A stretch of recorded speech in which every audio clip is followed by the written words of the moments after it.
Nucleotide kinase. Enzyme का नाम क्या है? Poly nucleotide kinase. नाम से पता चल रहा है पॉली न्यूक्लियोटाइड चेन के ऊपर फॉस्फेट ग्रुप को जोड़ेगा। नाम से पता चल रहा है it add phosphate group, it add phosphate group from gamma position of ATP to 5' OH group of polynucleotide chain।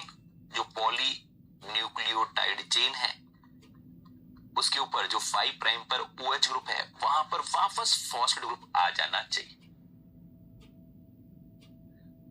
5' पर OH ग्रुप कैसे, वो तो पता समझ में आ गया। 5' OH ग्रुप आया कहां से है? तो 5' OH ग्रुप किसकी वजह से आया? तो वो आया है बेसिकली अल्कलाइन फॉस्फेटेज की वजह से, उसकी मेहरबानी की वजह से 5' पर OH ग्रुप है। पर अब हम चाहते हैं वापस फॉस्फेट आए, पर इस बार नॉर्मल फॉस्फेट नहीं आना चाहिए, रेडियो एक्टिव फॉस्फेट आना चाहिए। तो नॉर्मल एटीपी मत इस्तेमाल करो, ऐसा एटीपी इस्तेमाल करो जिसका फॉस्फेट जो गामा पोजीशन वाला हो, यानी सबसे किनारे वाला फॉस्फेट है, वो कैसा हो? रेडियो एक्टिव हो।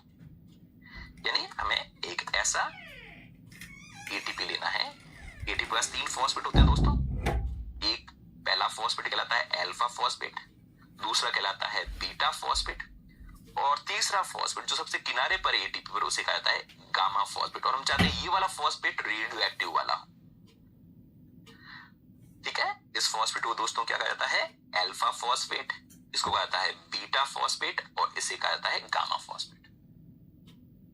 ठीक है, और जो हमारा 5' एंड है डीएनए का, उसके ऊपर 5' एंड पर क्या है? 5' एंड पर क्या है? OH ग्रुप है। फिर उसके बाद ये कोई पहला न्यूक्लियोटाइड है ना, फर्स्ट न्यूक्लियोटाइड है, फिर फॉस्फोडाइस्टर बॉन्ड है, फिर ये वापस दूसरा न्यूक्लियोटाइड है, फिर ये फॉस्फोडाइस्टर बॉन्ड है, तीसरा न्यूक्लियोटाइड है, फिर फॉस्फोडाइस्टर बॉन्ड है, और इस तरीके से कोई फाइनली कोई 3' OH ग्रुप भी इधर की तरफ भी। हम चाहते हैं कि इस 5' OH पर वापस क्या आ जाए? इस 5' OH ग्रुप पर क्या है? फॉस्फेट ग्रुप आ जाए, क्योंकि 5' पर OH ग्रुप होना नहीं चाहिए। तो ये फॉस्फेट ग्रुप यहां पर ट्रांसफर होना चाहिए। कहां से ट्रांसफर हो रहा है? गामा पोजीशन से। किसके गामा पोजीशन से? एटीपी से। तो एटीपी से तो बन जाएगा आपका एडीपी, ए के ऊपर पीछे 2 ही फॉस्फेट बचेंगे। एटीपी से क्या बन गया आपके पास? ये तो पहले एटीपी था, और एटीपी से आपके पास क्या बन चुका है अब? एडीपी। और गामा पोजीशन कहां चला गया? गामा पोजीशन चला गया आपके इसके किनारे पर, इस जगह पर 5' पोजीशन पर, जहां पर पहले आपका OH ग्रुप हुआ करता था। 5' एंड पर वापस क्या आ जाएगा? रेडियो एक्टिव तरीके का फॉस्फोरस आ जाएगा। 5', फिर ये कोई न्यूक्लियोटाइड, पहला न्यूक्लियोटाइड, फिर फॉस्फोडाइस्टर बॉन्ड, फिर वापस कोई न्यूक्लियोटाइड, फिर वापस फॉस्फोडाइस्टर बॉन्ड, फिर वापस कोई न्यूक्लियोटाइड, फिर वापस कोई फॉस्फोडाइस्टर बॉन्ड, फिर वापस कोई न्यूक्लियोटाइड, और 3' OH ग्रुप। ठीक है, अब क्या हुआ? 5' एंड पर क्या है? रेडियो एक्टिविटी शो हो रही। ठीक है, सो 5' एंड इवन डीएनए हो, आरएनए हो, पॉलीन्यूक्लियोटाइड चेन का मतलब इट कुड बी डीएनए और even it could be RNA. चाहे डीएनए के 5' पर एंड को आपको फॉस्फेट ग्रुप जोड़ना है, चाहे आरएनए के 5' एंड पर फॉस्फेट ग्रुप को जोड़ना है, एक ही एंजाइम काम करता है, इसका नाम है पॉलीन्यूक्लियोटाइड काइनेज। ठीक है, क्लियर यहां तक बात?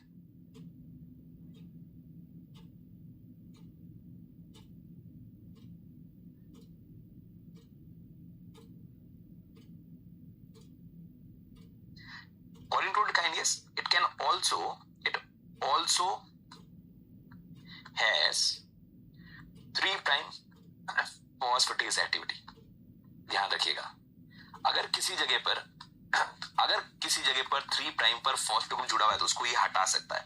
नॉर्मली 5' पर फॉस्फेट ग्रुप जुड़ा हुआ होता है। 5' पर क्या जुड़ा होता है? Phosphate group, nucleotide, phosphodiester bond, nucleotide, phosphodiester, ऐसी कंडीशन होती है। पर अगर 5' पर भी फॉस्फेट ग्रुप है, सॉरी 3' पर भी अगर फॉस्फेट ग्रुप जुड़ा हुआ है किसी वजह से, तो उस फॉस्फेट ग्रुप को हटाने का काम कौन कर सकता है? Alkaline phosphatase. 3' से फॉस्फेट ग्रुप को हटाता है और 5 प्राइम पर जोड़ता है। सही काम करता है पॉलीन्यूक्लियोटाइड काइनेज। अगर कहीं से पूंछ की तरफ 3 प्राइम OH ग्रुप पर फॉस्फेट ग्रुप जुड़ा हुआ है तो उसको हटाने का काम भी कौन करेगा दोस्तों? Polynucleotide kinase. उसको कहां जोड़ देगा? 5 प्राइम साइड पर।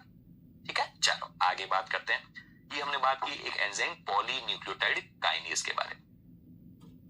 एक और एंजाइम के बारे में थोड़ा सा बात कर लेते हैं, है ना। काट पाट तो बहुत लिया, जोड़ने का काम भी करना चाहिए ना। ऐसे सबको काटते रहेंगे तो डीएनए बेचारा नाराज हो जाएगा। तो हमारा एंजाइम आ रहा है, बढ़िया एंजाइम आ रहा है, बेचारा जोड़ने वाला, सब तोड़ने की बात कर रहे हैं। That is the ligase. कौन सा एंजाइम है जो काफी ज्यादा हमारा इस्तेमाल होता है? That is the ligase. नाम से ही पता है लाइगेज करेगा क्या। मोरली डीएनए लाइगेज, नाम से ही पता चल रहा है डीएनए लाइगेज क्या करेगा। सो लाइगेज क्या करता है दोस्तों? It forms phosphodiester bond. Phosphodiester bond का फॉर्मेशन करेगा। It forms phosphodiester bond. Phosphodiester bond का फॉर्मेशन करेगा, पर कहां पर? हर जगह तो नहीं कर सकता। हाँ, सिलने वाला आ गया, वेरी गुड, है ना। काटने वाले तो बहुत थे अब तक, अब सिलने वाला भी आ गया। Forms phosphodiester bond. तो उसके लिए रिक्वायरमेंट क्या है? तो रिक्वायरमेंट पर फॉर्म्स फॉस्फोडाइएस्टर बॉन्ड हम ये कहेंगे रिक्वायरमेंट क्या है? बिटवीन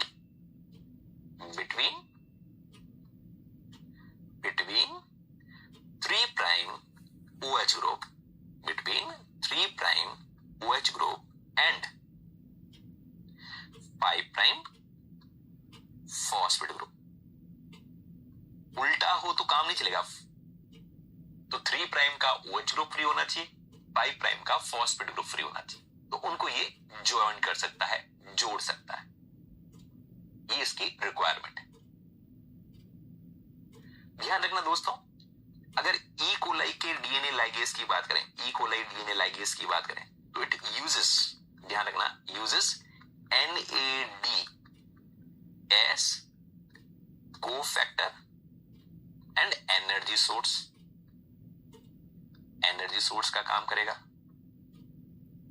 ई कोलाई की बात करें तो।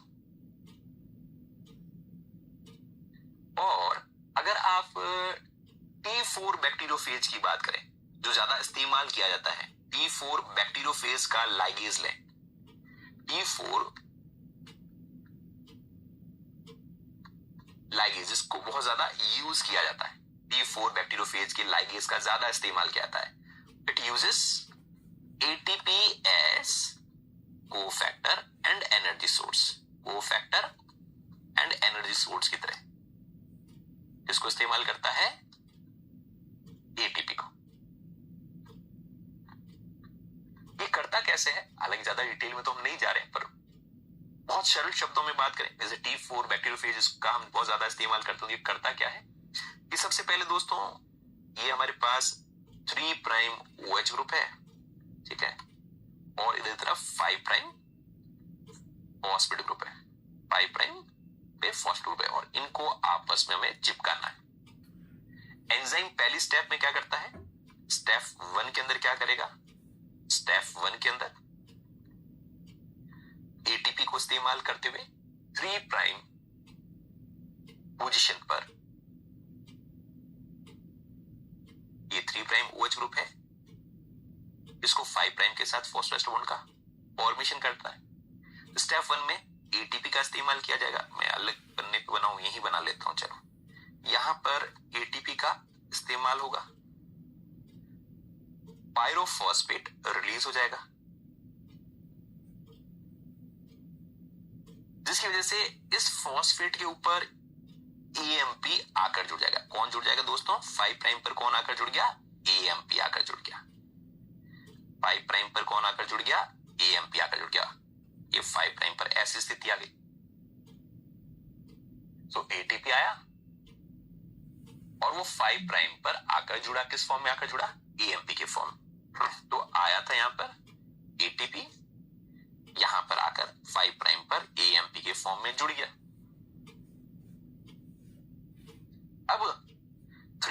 OH ग्रुप को ये पसंद नहीं आता कि बाहर वाला व्यक्ति कौन आ गया, 3 प्राइम OH ग्रुप को ये बिल्कुल पसंद नहीं है, कौन बाहरी शख्स यहाँ पर आकर जुड़ रहा है। अगले स्टेप में जो 3 प्राइम OH ग्रुप है वह उसको ये बात बिल्कुल पसंद नहीं है कि कौन व्यक्ति यहां पर जुड़ गया। 3 प्राइम OH ग्रुप को ये बात बिल्कुल पसंद नहीं है, उसको लगता है कि कौन बाहरी तत्व आ गया है, कौन आ गया है, इसलिए वो अटैक करता है वापस, वह अटैक करता है या लाइगेज उसको अटैक करवाता है इस स्थान पर।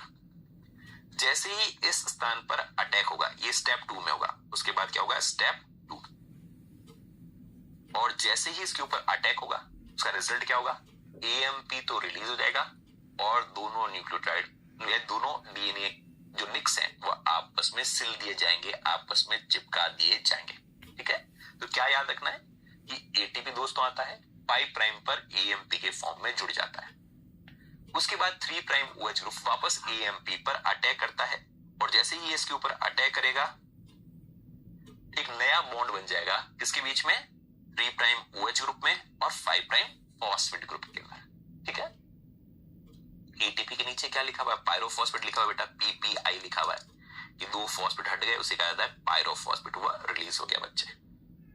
तो 2 स्टेप रिएक्शन है, पहले साइट को पहचानो, 3 प्राइम OH ग्रुप कहां है, 5 प्राइम फॉस्फेट ग्रुप कहां है, निक कहां है, उस जगह को अगर पहचानो, फिर ATP को इस्तेमाल करते हुए 5 प्राइम पर उसको जोड़ दो AMP के फॉर्म में, पायरोफॉस्फेट हट गया। अगली स्टेप पर जो 3 प्राइम OH ग्रुप है वह अटैक करेगा। ये यहां तक बात। चलो, इस तरीके से काम कौन करते हैं दोस्तों, DNA लाइगेज काम करते हैं। ये यहां तक बात।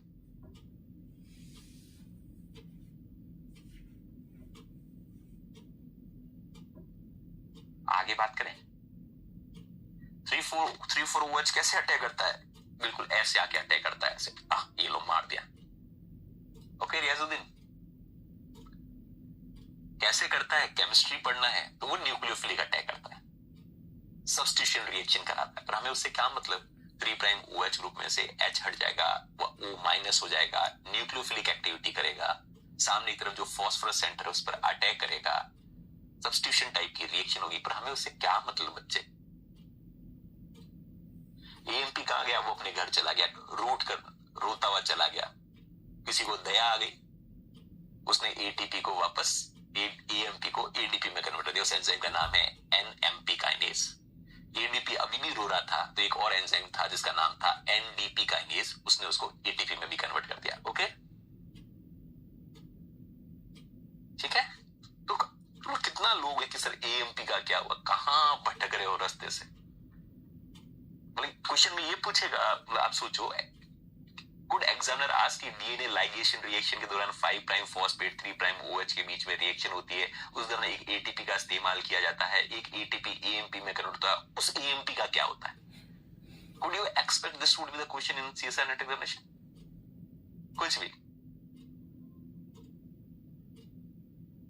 हाँ, ये सब इन विट्रो की बात कर रहे हैं और इन विवो में भी ये हम इस्तेमाल कर रहे हैं, ये वास्तव में तो बायोलॉजिकल सिस्टम में काम करते हैं, इनको हम इन विट्रो में इस्तेमाल कर रहे हैं।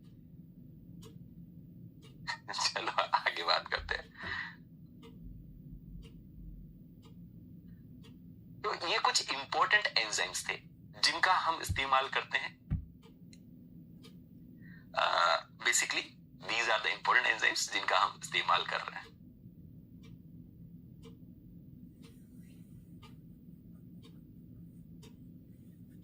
चलो अब थोड़ा सा इस इंफॉर्मेशन के साथ हम बात करते हैं जीनोमिक लाइब्रेरी के बारे में। अब हम इन एंजाइम के बारे में पढ़ा, अब थोड़ा सा किसके बारे में बात करते हैं दोस्तों, जीनोमिक लाइब्रेरी के बारे में। ठीक है, जीनोमिक लाइब्रेरी के बारे में।